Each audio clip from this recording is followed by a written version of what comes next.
So far in this module, we've been looking at the two different types of events in Google Analytics 4. The automatically collected events, that's the stuff that happens without us having to do anything, and then our manually tracked events. And within that, there's two types. We've got our recommended events, that's where we follow Google's recommended naming conventions, and we've got our custom events where we've given it our own naming convention. In a previous video, we talked a bit about how we can get those manually tracked events into Google Analytics 4. We talked about working with a developer or even using something like Google Tag Manager to deploy code to the app or websites to get these events in. However, that's not always possible, or it's not always financially feasible, or not always the case that we'll have developers on hand, or we already know how to use a platform like Google Tag Manager. Within GA4, there's a feature called Customized events. And what this does is this enables us to create new events without having to work with a developer to deploy code or to do any tags in Google Tag Manager.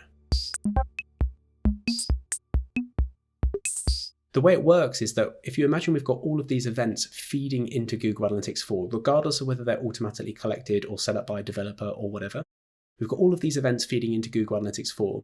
And this customized events feature enables us to pick out a select number of these, either one or many of these events, copy and paste them and change their name. The reason this is important is twofold. Firstly, you might not have access to a developer, or things like in mobile applications, any kind of change to the code requires a user to update their application, which doesn't always happen, and it doesn't always happen quickly. Secondly, it can be a huge time saver and basically convenience for reporting. A good example here is if we wanted to see every time a user sees a blog page of our website.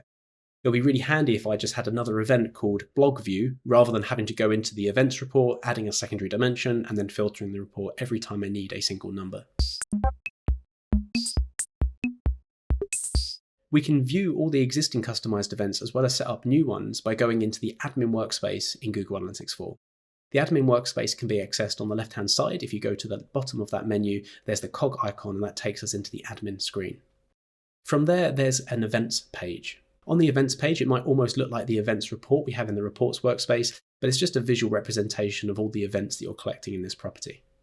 But at the top of that table on the right-hand side, we've got our Create Event button. Going through here and clicking Create on the next screen enables us to start to create our own event.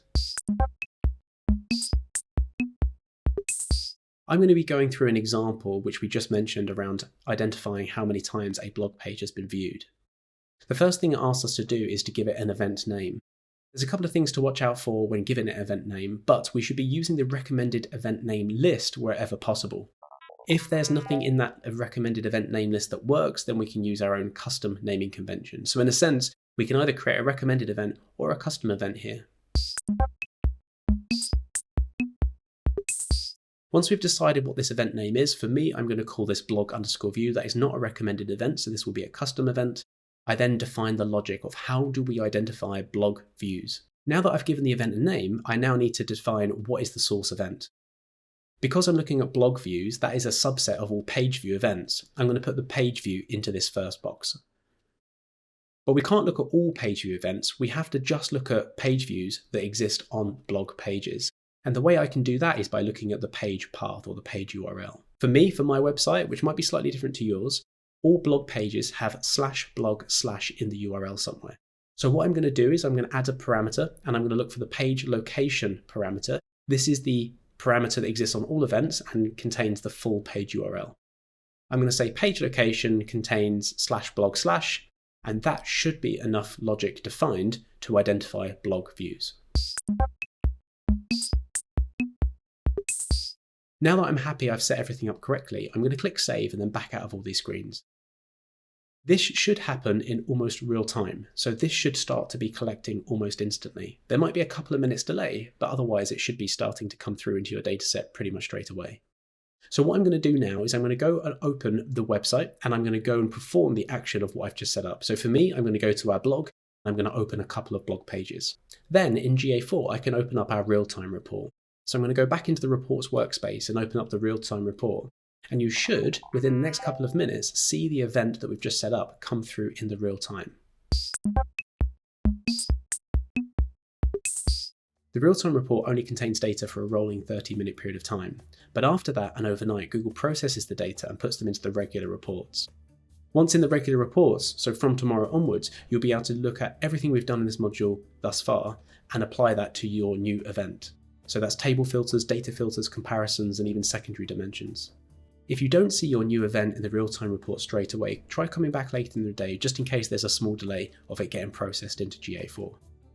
Worst case, if you still don't see it, wait until the next day to see if the processing has popped it up and it appears in your regular events report.